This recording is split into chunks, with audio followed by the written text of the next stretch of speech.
അധ്യക്ഷൻ്റെ സ്നേഹിതൻ കൂടിയായ ശ്രീ സുരേഷ് കുമാർ, ഈ അധ്യക്ഷ വേദിയിലേക്കുന്ന ബഹുമാനരെ, ഇന്നത്തെ പ്രിയ മുഖ്യ അതിഥികൾ ഞങ്ങൾ ആരുമല്ല.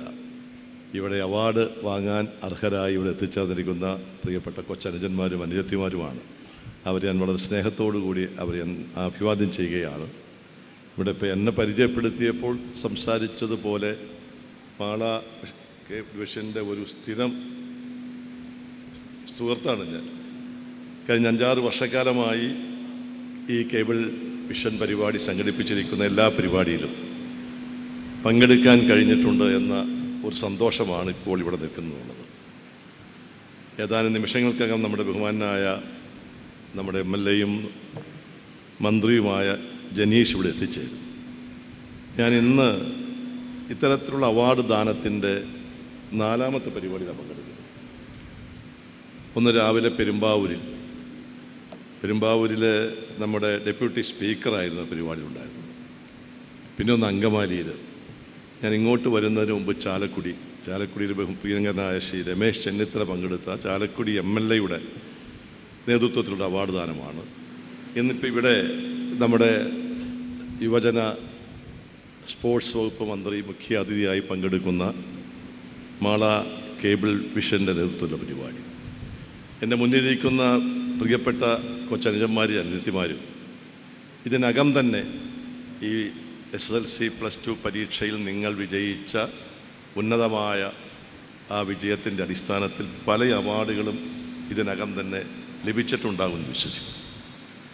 എന്തുകൊണ്ടാണ് നിങ്ങളെ വിവിധ സംഘടനകൾ, ജനപ്രതിനിധികൾ, സാമൂഹ്യ സംഘടനകൾ എല്ലാം വിളിച്ച് നിങ്ങളെ ഇങ്ങനെ അനുമോദിക്കുന്നത് എന്ന് ചോദിച്ചാൽ, നിങ്ങൾ ഈ നാടിൻ്റെ സ്വപ്നവും പ്രതീക്ഷയുമാണ്. അതുകൊണ്ടാണ് നിങ്ങളുടെ രക്ഷകർത്താക്കളുടെ മാത്രമല്ല, നിങ്ങൾ ഈ നാടിൻ്റെ സ്വപ്നമാണ്, ഈ നാടിൻ്റെ പ്രതീക്ഷയാണ്. നിങ്ങളാണ് വർഷങ്ങൾക്ക് ശേഷം ഈ നാടിനെ വ്യത്യസ്ത തലങ്ങളിൽ നയിക്കേണ്ടവർ, നേതൃത്വം കൊടുക്കേണ്ടത്. അതുകൊണ്ടാണ് എല്ലാവരും നിങ്ങളെ വിളിച്ച് ഇത്തരം സ്നേഹവായ്പോടുകൂടി നിങ്ങളെ ചേർത്ത് പിടിക്കുന്നു.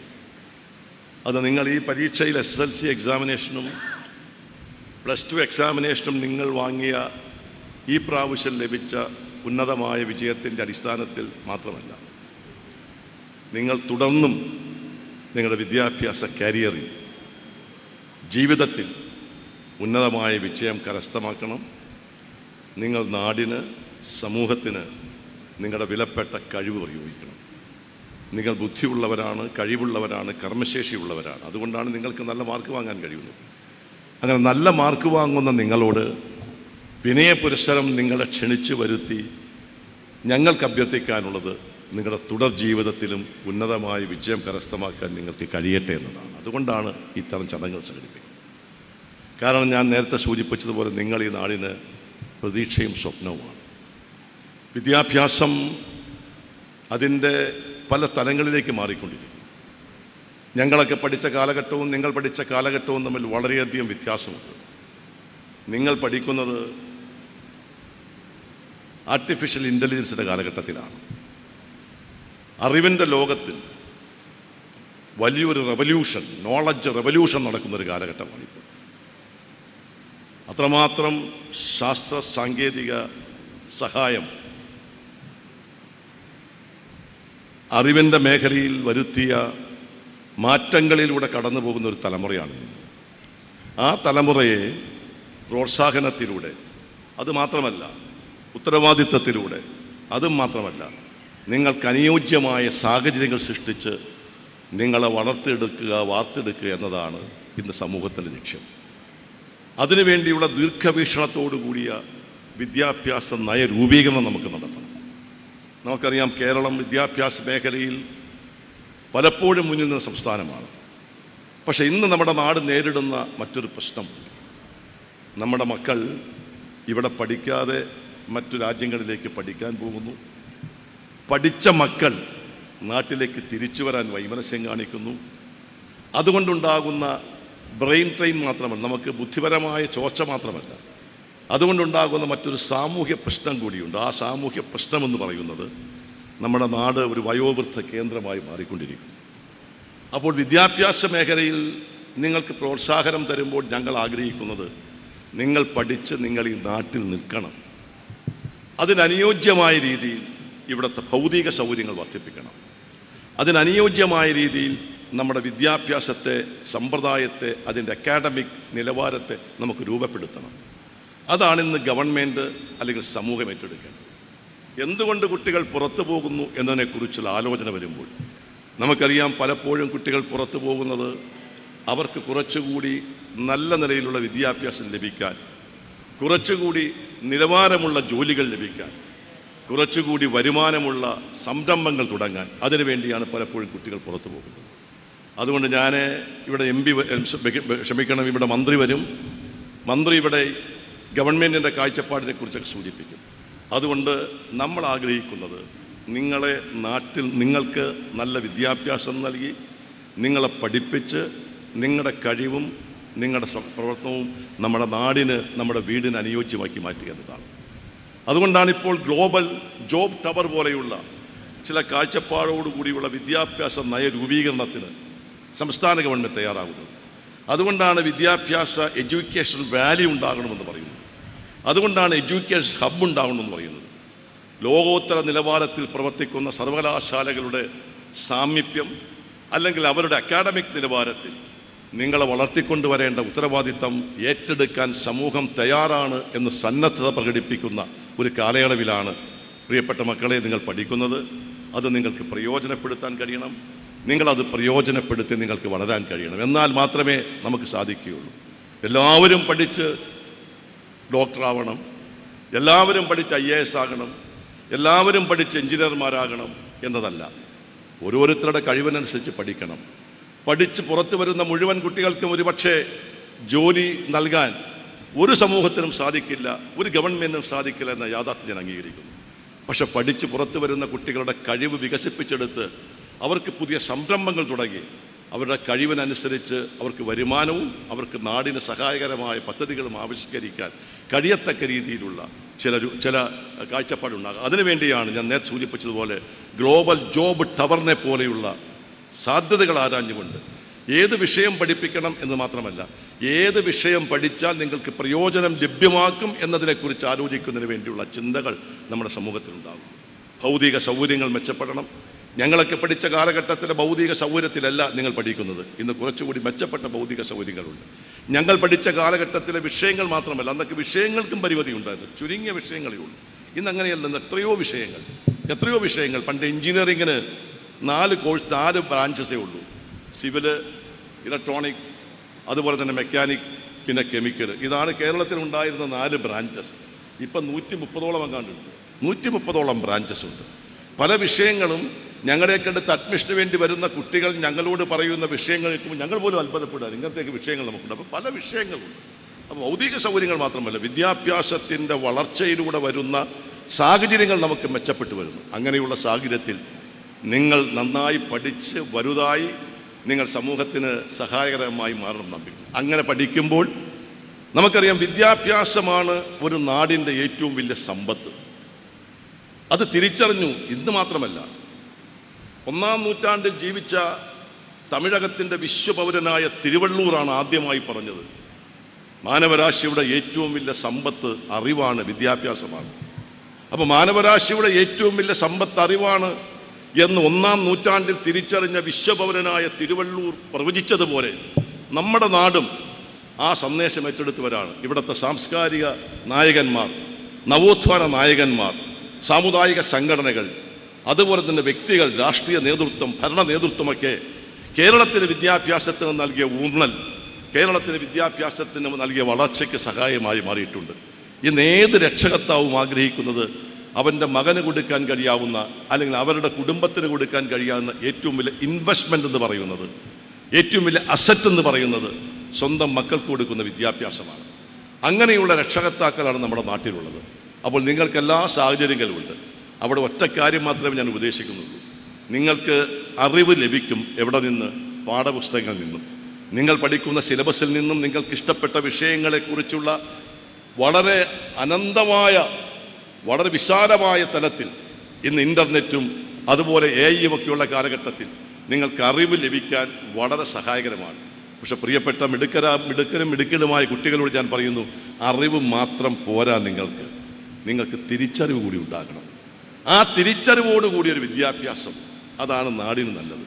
ആ തിരിച്ചറിവ് ലഭിക്കുന്നത് ക്ലാസ് മുറികളിൽ നിന്നല്ല. ആ തിരിച്ചറിവ് നമ്മൾ ആർജിക്കേണ്ടവരാണ്, നമ്മൾ ഉൾക്കൊള്ളേണ്ടവരാണ്.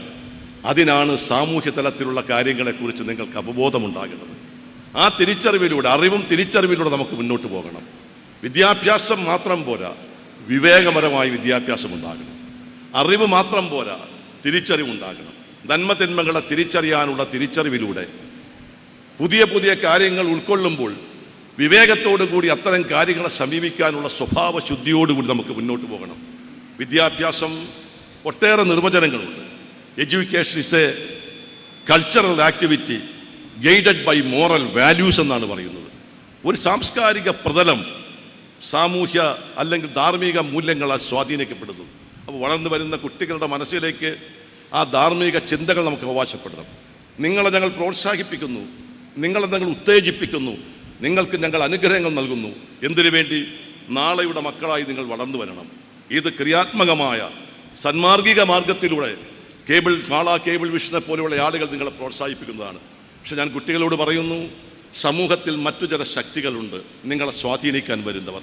അവരുടെ ഉദ്ദേശം സതുദ്ദേശമല്ല, അവരുടെ ഉദ്ദേശം നിങ്ങളെ ഉപയോഗിക്കുക എന്നതാണ്. അങ്ങനെ ഉപയോഗിക്കപ്പെടുന്നു, അതിനെതിരെയും നിങ്ങളുടെ മനസ്സ് ഉണരണം. അത് തിരിച്ചറിയാനുള്ള തിരിച്ചറിവ് നിങ്ങൾക്കുണ്ടാകണം. അങ്ങനെ വരുമ്പോഴാണ് ഇന്നത്തെ വിദ്യാർത്ഥികളുടെ മനസ്സിലേക്ക് ശക്തമായി കടന്നു വരുന്ന ചില തെറ്റുകളെക്കുറിച്ച് നമ്മൾ ചിന്തിക്കേണ്ടത്. ഇവിടെ ലഹരി മാഫിയ, ഞാൻ ഇങ്ങോട്ട് വരുന്നത്, ഞാനും ശ്രീ രമേശ് ചെന്നിത്തലയും കൂടി കാർമൽ സ്കൂൾ, ഇതൊരു കാർമൽ വിദ്യാലയമാണ്, ചാലക്കുടിയിലെ കാർമൽ സ്കൂളിലെ ഒരു പരിപാടിയിൽ പങ്കെടുത്തു. ആ പരിപാടിയിൽ പങ്കെടുത്തത് ഇന്ന് കേരള ഗവൺമെൻറ് ശ്രീ രമേശ് ചെന്നിത്തലയുടെ നേതൃത്വത്തിൽ ആവിഷ്കരിച്ചിരിക്കുന്ന തുഫാൻ എന്ന് പറയുന്ന ലഹരി വിരുദ്ധ പ്രസ്ഥാനത്തിന് വേണ്ടിയിട്ടുള്ള ഒരു വിശാലമായ യോഗത്തിലാണ്. നമുക്കറിയാം, ഇന്ന് നമ്മുടെ കുട്ടികളുടെ മസ്തിഷ്കത്തെ ചൂഷണം ചെയ്യാൻ ആഗ്രഹിക്കുന്നവർ, ഞങ്ങൾ നിങ്ങളുടെ മസ്തിഷ്കത്തെ കൂടുതൽ ഉത്തേജിപ്പിച്ച് കൂടുതൽ പ്രയോജനപ്പെടുത്താൻ ആഗ്രഹിക്കുന്നു. മറ്റു ചില ശക്തികളുണ്ട് ആ മസ്തിഷ്കത്തെ ചൂഷണം ചെയ്യാത്തവർ. ഇവിടുത്തെ ലഹരി മാഫിയ സംഘം അവർ തമ്പടിക്കുന്നത് കലാലയങ്ങളുടെ കവാടത്തിലാണ്. അവർ തമ്പടി കടന്നു വരുന്നത് 4 പേർ ചെറുപ്പക്കാർ ഒരുമിച്ച് കൂടുന്ന പ്രദേശങ്ങളിലേക്കാണ്. അവരെ നിങ്ങളെ ഉപയോഗിക്കാൻ ശ്രമിക്കുന്നു, നിങ്ങളുടെ മനസ്സിനെ തകർക്കുന്നു. ഞാൻ ഈ അടുത്ത കാലഘട്ടത്ത് വായിച്ച് കേട്ട ഒരു വാർത്ത എൻ്റെ മനസ്സിൽ ഇപ്പോഴുമുണ്ട്. ഒരു മകൻ സ്വന്തം അമ്മയെ വെട്ടിക്കൊന്നു. ഒരു മകൻ സ്വന്തം അമ്മയെ വെട്ടിക്കൊന്നു എന്ന് കേട്ടതിനേക്കാൾ കൂടുതൽ എൻ്റെ മനസ്സിൽ ഞെട്ടലുണ്ടാക്കിയത് ആ ചെറുപ്പക്കാരനെ, കുറ്റകൃത്യം ചെയ്ത ചെറുപ്പക്കാരനെ പോലീസ് ചോദ്യം ചെയ്തപ്പോൾ ആ പോലീസിനോട് അവൻ പറഞ്ഞ മറുപടിയാണ്. നീ എന്തിനു വേണ്ടി നിൻ്റെ അമ്മയെ, പെറ്റമ്മയെ വെട്ടിക്കൊന്നു എന്ന് ചോദിച്ചപ്പോൾ ആ ചെറുപ്പക്കാരൻ പെട്ടെന്ന് പറഞ്ഞ മറുപടി, എനിക്ക് പ്രതികാരമുണ്ട്, എനിക്ക് ജന്മം തന്നതിനെന്ന്. പ്രിയപ്പെട്ട മക്കളെ, സ്വന്തം അമ്മയെ, പെറ്റമ്മയെ വെട്ടിക്കൊല്ലാൻ ജന്മം തന്നതിൻ്റെ പ്രതികാരമാണ് എന്ന് ആ മകൻ പറഞ്ഞത് അവൻ്റെ സുബോധ മനസ്സുകൊണ്ടല്ല, അവൻ്റെ മനസ്സിൻ്റെ താളം തെറ്റി. ഞാൻ വീണ്ടും തിരുത്തുന്നു, അവൻ്റെ മനസ്സിൻ്റെ താളം തെറ്റിയതല്ല, അവൻ്റെ മനസ്സിൻ്റെ താളം തെറ്റിച്ചു. ആ തെറ്റിച്ച ശക്തികളാണ് ഇന്ന് നിങ്ങളെ സ്വാധീനിക്കാൻ നടക്കുന്നത്.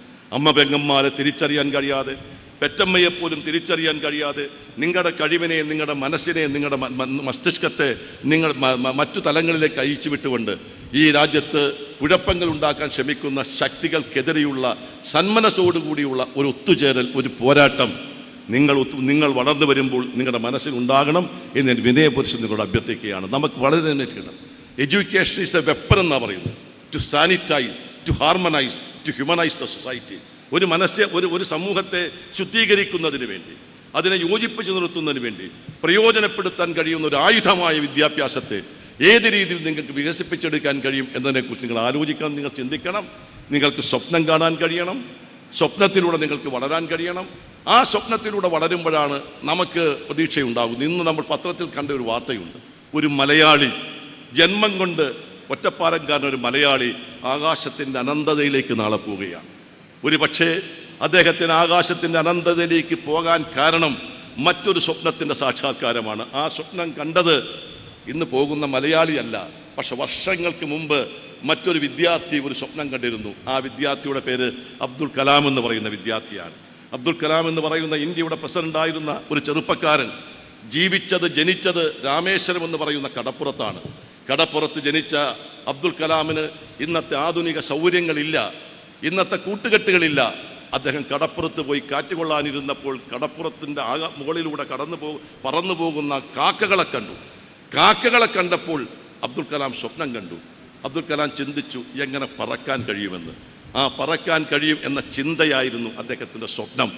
ആ പറക്കാൻ എങ്ങനെ കഴിയും എന്ന ആലോചനയായിരുന്നു അദ്ദേഹത്തെ മുന്നോട്ട് നയിച്ചത്. അങ്ങനെയാണ് അബ്ദുൽ കലാം പഠിച്ചത്. അബ്ദുൽ കലാം പഠിക്കുക മാത്രമല്ല, അബ്ദുൽ കലാം പഠിച്ച് മിടുക്കനായി, ശാസ്ത്രജ്ഞനായി, ISROയുടെ ചെയർമാനായി, വർഷങ്ങൾക്ക് കുട്ടിക്കാലത്ത് രാമേശ്വരം കടപ്പുറത്ത് പോയി നിന്നുകൊണ്ട് കാക്കകൾ പറക്കുന്നത് കണ്ട് സ്വപ്നം കണ്ട അബ്ദുൽ കലാം പഠിച്ച് വളർന്ന് ശാസ്ത്രജ്ഞനായി ISROയുടെ ചെയർമാനായപ്പോൾ ഈ ആകാശത്തിൻ്റെ അനന്തതയിലേക്ക് ഇന്ത്യയുടെ ഉപഗ്രഹങ്ങളെ പറപ്പിക്കാൻ കഴിഞ്ഞുവെങ്കിൽ അതൊരു സ്വപ്നത്തിൻ്റെ സാക്ഷാത്കാരമാണ്. ആ സ്വപ്നത്തിൻ്റെ സാക്ഷാത്കാരത്തിൽ നിന്നാണ് ഇന്ന് ഒറ്റപ്പാലംകാരനായ ഒരു വ്യക്തിയെ നാസ ആകാശത്തിലേക്ക് അയക്കുന്നത്. അതുകൊണ്ട് പ്രിയപ്പെട്ട മക്കളെ, നിങ്ങൾക്കൊട്ടേറെ കഴിവുകളുണ്ട്. നിങ്ങൾ സ്വപ്നം കാണണം, സ്വപ്നമനുസരിച്ച് നിങ്ങൾ പഠിക്കണം. സ്വപ്നത്തിലെത്താൻ വേണ്ടി സ്വപ്നം കണ്ടാൽ ഏതു നക്ഷത്രങ്ങളിലും എത്തിച്ചേരാൻ കഴിയുമെന്ന് കവി പാടിയിട്ടുണ്ട്. അങ്ങനെ സ്വപ്നത്തിലൂടെ നിങ്ങൾ വളർന്ന് നിങ്ങൾ വലുതായി നിങ്ങൾ ഈ നാടിൻ്റെ അഭിമാന ഭാജനങ്ങളായി മാറണം. മാള കേബിൾ വിഷൻ പോലെയുള്ള ഒരു പ്രസ്ഥാനം, അല്ലെങ്കിൽ ഒരു മീഡിയ രംഗത്ത് പ്രവർത്തിക്കുന്ന ഒരു പ്രസ്ഥാനം വർഷാവർഷങ്ങളിൽ മാളയിലെ ചെറുപ്പക്കാരെ വിളിച്ച് സ്നേഹപുരസ്സരം നിങ്ങൾക്ക് ഇവിടെ തന്നിരിക്കുന്ന ഈ പറയുന്ന അവാർഡുകൾ തന്ന് നിങ്ങളെ വിടുന്നത് ഒരു പ്രാർത്ഥനയോടുകൂടി, ആശംസകൾ നൽകിക്കൊണ്ട് മാത്രമല്ല, ഒരു പ്രാർത്ഥനയോടുകൂടിയാണ്. ആ പ്രാർത്ഥന നിങ്ങൾ മാതൃകാ പുരുഷന്മാരായി മാറി നാടിനു വേണ്ടി പണിയെടുക്കാൻ കഴിയണമെന്നാണ്. ആ പ്രാർത്ഥനയോടുകൂടി ഞാൻ അവസാനിപ്പിക്കുന്നു. ഇവിടെ വന്നിരിക്കുന്ന പ്രിയപ്പെട്ട മക്കൾ പഠിച്ച് മിടുക്കരായി അധ്യാപകരെ, രക്ഷകർത്താക്കളെ, നാടിനെ, സമൂഹത്തെ സ്നേഹിക്കുക മാത്രമല്ല അവരെ കൂടി ചേർത്ത് പിടിച്ചുകൊണ്ട് മുന്നോട്ട് പോയി നമ്മുടെ നാടിനെ, നമ്മുടെ മാളയെ, നമ്മുടെ പ്രദേശത്തെ വളർത്തിക്കൊണ്ടുവരാൻ കഴിയുന്ന ഭാവി പൗരന്മാരായി മാറാൻ നിങ്ങൾക്ക് ഈ ചടങ്ങ് പ്രചോദനം നൽകട്ടെ എന്ന് ആശംസിച്ചുകൊണ്ട്, എന്ന് പ്രാർത്ഥിച്ചുകൊണ്ട് ഞാൻ എൻ്റെ വാക്കുകൾ അവസാനിപ്പിക്കുന്നു. നിങ്ങൾക്ക് നമസ്കാരം. ജയ് ഹിന്ദ്.